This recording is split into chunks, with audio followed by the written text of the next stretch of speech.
La présence de l'extrême droite fait une nouvelle fois courir un risque pour notre pays. Il y a d'abord son histoire, sa longue histoire.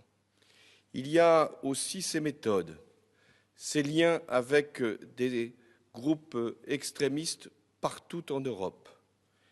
Mais il y a surtout les conséquences qu'aurait la mise en œuvre de son programme sur la vie de notre pays.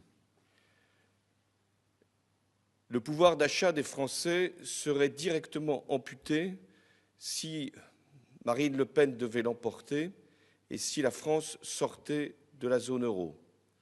Si les restrictions aux échanges commerciaux se multipliaient à travers des mesures protectionnistes, ce seraient des milliers d'emplois qui seraient supprimés dans les industries de notre pays.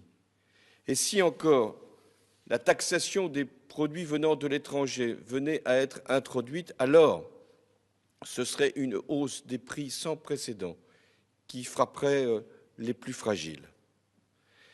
Il y a donc à la fois le danger de l'isolement de la France, mais aussi de la rupture avec l'Union européenne. Enfin, face à la menace terroriste, qui exige la solidarité et également la cohésion de notre pays, l'extrême droite diviserait profondément la France, stigmatiserait une partie de nos concitoyens au regard de leurs origines ou de leur religion. Elle mettrait en cause les libertés et les principes qui fondent la République. Voilà pourquoi, face à un tel risque, il n'est pas possible de se taire, pas davantage de se réfugier dans l'indifférence. La mobilisation s'impose, mais également la clarté des choix. Pour ma part, je voterai Emmanuel Macron.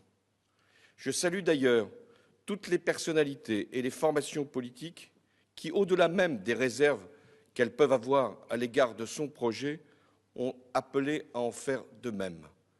Emmanuel Macron, aujourd'hui, est celui qui défend les valeurs qui permettent le rassemblement des Français dans cette période si particulière, si grave, que connaît le monde, l'Europe et la France.